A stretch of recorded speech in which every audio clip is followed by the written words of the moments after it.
Hi hello नमस्कार दोस्तों, मेरा नाम है रूबी पारिक और मैं आपके साथ हूँ ग्रेट आइडियाज ग्रेट लाइफ यानी कि गीगल पर। गीगल पर आप समरीज को पढ़ सकते हैं, सुन सकते हैं, शेयर भी कर सकते हैं। और जहां तक आज की समरी की बात है, इसका नाम सुनते ही आपके कान खड़े हो जाएंगे कि अरे, इस बारे में तो बहुत सारे लोगों ने बहुत कुछ कहा है। क्या ये समरी भी कुछ ऐसा ही कहने वाली है? ये जानने के लिए आपको 30 मिनट इन्वेस्ट करने होंगे इस समरी पर। तो आइए शुरू करते हैं इस समरी को, जिसका नाम है मनी मैनेजमेंट स्किल्स, जिसे लिखा है माइकल फिंक ने। इस समरी की अगर बात की जाए तो मनी मैनेजमेंट का मतलब पैसा बचाना नहीं है। बहुत से लोग ये गलती करते हैं कि पूरी जिंदगी सिर्फ यही सोचते हैं कि खर्चे को कैसे कम किया जाए। पैसे को मैनेज करने का मतलब है उसे समझना। इसका मतलब ये भी जानना है कि सेव कैसे करें, इन्वेस्ट कैसे करें और किस चीज पर खर्च करें। तो यहाँ पर ऑथर आपको ऐसे जरूरी लेसन सिखाएंगे जिससे कि आप जान पाएंगे कि बजट कैसे बनाया जाए और अपनी रिटायरमेंट के बाद पूरी दुनिया कैसे घूमी जाए। इस समरी की हेल्प से आप अपने प्रेजेंट को एंजॉय कर पाएंगे और फ्यूचर को प्लान कर पाएंगे। तो आइए मनी मैनेजमेंट की इस जर्नी को शुरू करते हैं और सीखते हैं कि मनी को मैनेज कैसे करना है। सबसे पहला चैप्टर है अंडरस्टैंडिंग योर फाइनेंशियल ब्रेन, यानी कि पैसे संभालने की कला में महारत हासिल करने के लिए आपको ये समझना जरूरी है कि ऐसे प्रोडक्ट्स कैसे बनाएं जो आसानी से बिक सके, अपना पैसा कम रिस्क पर कैसे इन्वेस्ट करें और अपने टैक्स को कैसे कंट्रोल में रखें। आपको ये भी समझना होगा कि पैसे के मामले में हमारा ब्रेन कैसे काम करता है। कभी कभी एक फाइनेंशियल डिसीजन आपकी जिंदगी को संवार भी सकता है और बिगाड़ भी सकता है। ज्यादातर लोगों को लगता है कि फाइनेंशियल डिसीजन हमारे ब्रेन का कॉन्शियस पार्ट लेता है। ब्रेन का ये हिस्सा कंट्रोल में रहता है और समझदारी से काम करता है। लेकिन रिसर्च ये कहती है कि ये सारे फाइनेंशियल डिसीजन हमारे ब्रेन का इमोशनल पार्ट लेता है। इसीलिए आपके ज्यादातर फाइनेंशियल स्टेप्स रिस्की होते हैं क्योंकि उन्हें इमोशंस कंट्रोल करते हैं। लॉस अवर्जन यानी नुकसान से बचने की कोशिश या नुकसान का डर एक ऐसा इमोशनल प्रॉब्लम है जो आपके और आपकी फाइनेंशियल आजादी के बीच में दीवार की तरह खड़ा होता है। बहुत सा पैसा खोने पर जो दर्द फील होता है ना, उसे लॉस अवर्जन कहते हैं। और इस दर्द से बचने के लिए हम बिना सोचे समझे डिसीजन लेते हैं, जैसे कि डर की वजह से हम अपनी कंपनी या घर बेच देते हैं। तो ऐसे डिसीजन में हमेशा डर और दर्द शामिल होता है, ना कि लॉजिकल थिंकिंग। तो इन सारे प्रॉब्लम्स को कम करने के लिए हमें सबसे पहले तो उन्हें समझना होगा। लेकिन इसके लिए सिर्फ नॉलेज होना ही काफी नहीं है। सबसे कारगर स्टेप है, सबसे कमाल का स्टेप है कि आप अपनी बुरी आदतों को बदलें।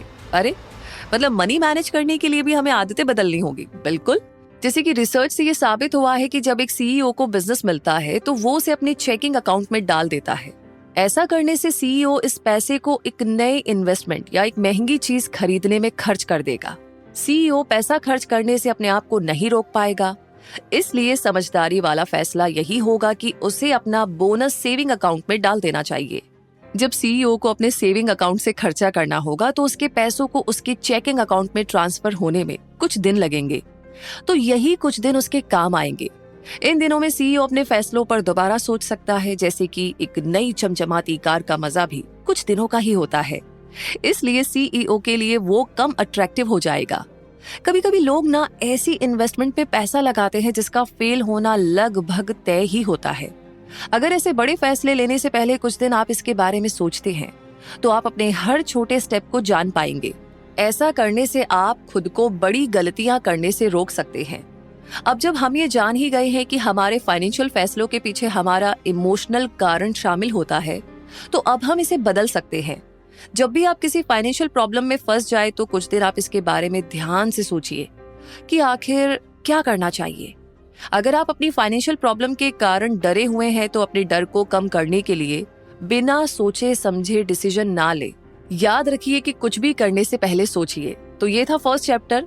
अगले चैप्टर में हमें क्या सोचना है, क्या करना है, वो भी जान लेते हैं। Managing money with life cycle theory, यानी कि ये एडवाइस आपको कई लोगों से सुनने को मिलेगी कि अपनी इनकम का 10% तो आपको बचाना ही चाहिए। लेकिन स्टडीज बताती है कि इनकम का सिर्फ 10% बचाने से कोई गारंटी नहीं है कि आप अमीर बन सकते हैं, बल्कि आप फ्यूचर जिसका कोई भरोसा नहीं है के लिए बचाने के चक्कर में आज की खुशियों का गला दबा रहे होंगे। लाइफ साइकिल थ्योरी बताती है कि आपको हर उस चीज पर पैसा खर्च करना चाहिए जो आपको प्रेजेंट में खुशी देती है। उसके बाद अगर आपकी फ्यूचर में इनकम बढ़ती है, फिर आपको रिटायरमेंट के लिए सेविंग्स शुरू करनी चाहिए। सेविंग आपकी लाइफ का पर्पस नहीं होना चाहिए। अगर आप फ्यूचर को लेकर के डरते रहेंगे कि आगे क्या होगा, तो आप कभी भी खुश नहीं रह पाएंगे। पैसा आपको खुश रखने के लिए बनाया गया है, इसीलिए बेहतर होगा कि आप इसे एंजॉय करें। अगर आप अपने आसपास के लोगों को ध्यान से देखें तो आप जानेंगे कि यही सेम पैटर्न सभी पर अप्लाई होता है। जब हम छोटे होते हैं तो हमारे पास कम पैसे होते हैं, हमें पढ़ाई या घूमने के लिए पैसा उधार लेना पड़ता है। जब हम अपनी कॉलेज की डिग्री खत्म करते हैं तब हम एक ऐसी जॉब ढूंढते हैं जो हमें अच्छी सैलरी दे सके। जो इंसान अपनी एजुकेशन पूरी करने के लिए पैसा उधार लेता है उसे एक बेहतर जॉब मिलने के चांस ज्यादा होते हैं। अगर आप 25 साल के हैं और एक साल में $40,000 कमाते हैं तो आपको पैसा सेव करने का मन करेगा। लाइफ साइकिल थ्योरी कहती है कि साल के $40,000 सेव करने के लिए ही काफी नहीं है, बल्कि आप खर्च कीजिए और जिंदगी को एंजॉय कीजिए, क्योंकि अभी आपकी उम्र ही क्या है। अगर यही इंसान साल के $40,000 से ज्यादा कमाने लगे तो उसे रिटायरमेंट के लिए पैसा बचाना शुरू कर देना चाहिए। अगर उसकी प्रमोशन हो जाती है और वो दुगना पैसा कमाने लगता है तो उसे अपने लोन या उधार चुकाने चाहिए और सेविंग्स शुरू करनी चाहिए। स्टैंडर्ड रूल तो यही है कि जब आप यंग हैं तो पैसा कम बचाइए और जिंदगी का मजा लीजिए। फिर जैसे जैसे आप बड़े होने लगे और ज्यादा पैसा कमाने लगे तो अपने रिटायरमेंट प्लान के बारे में सोचिए। लाइफ साइकिल थ्योरी आपको अपने पैसे से लाइफ को एंजॉय करना सिखाती है। आपका गोल एक मिलेनियर बनने का नहीं होना चाहिए, बल्कि आपको ये मानना चाहिए कि जिंदगी छोटी सी ही तो है, इसलिए आपको फ्यूचर की चिंता किए बिना एंजॉय करना चाहिए।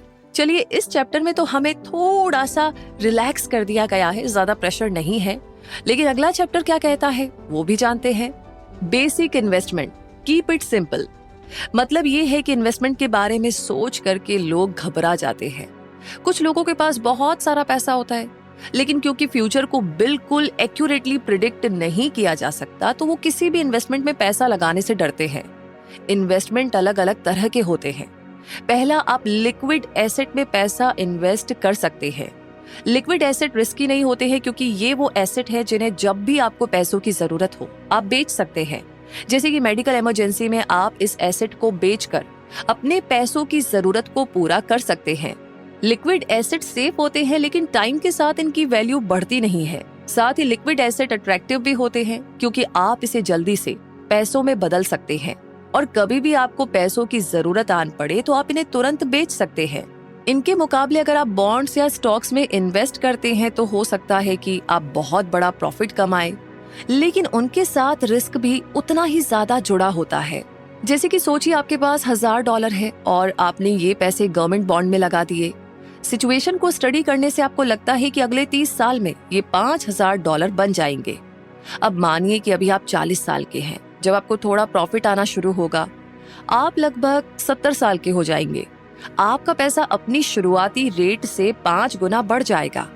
अब मानिए कि आपने गवर्नमेंट बॉन्ड के बजाय स्टॉक्स लेने का सोचा। स्टॉक मार्केट में प्रॉफिट होने के 50-50 चांस होते हैं। आपको $2,500 भी मिल सकते हैं या $20,000 भी मिल सकते हैं। तो मार्केट को स्टडी किए बिना स्टॉक्स में इन्वेस्ट करना आपको भारी पड़ सकता है। ज्यादातर लोग सक्सेसफुल कंपनीज में पैसा लगाने की गलती करते हैं। ऐसी कंपनीज टाइम के साथ नीचे जाने लगती हैं, यानी अंडर परफॉर्म करने लगती है। इसके बजाय आपको एक ग्रोइंग यानी बढ़ती हुई कंपनी में इन्वेस्ट करना चाहिए ताकि आप फ्यूचर में बड़ा प्रॉफिट कमा सके। नए इन्वेस्टर्स की दूसरी गलती ये होती है कि उन्हें तुरंत से प्रॉफिट चाहिए होता है। कुछ इन्वेस्टर्स ये भूल जाते हैं कि उन्हें लॉस भी तो हो सकता है, इसलिए वो इन्वेस्ट करने की कोशिश करते हैं और अगर वो फेल हो जाते हैं तो वो हार मान करके पीछे हट जाते हैं। वैसे एक समझदार इन्वेस्टर बनने के लिए आपको डाइवर्सिफिकेशन का इस्तेमाल करना चाहिए। इसका मतलब है लिक्विड एसेट और इन्वेस्टमेंट दोनों में इन्वेस्ट करना।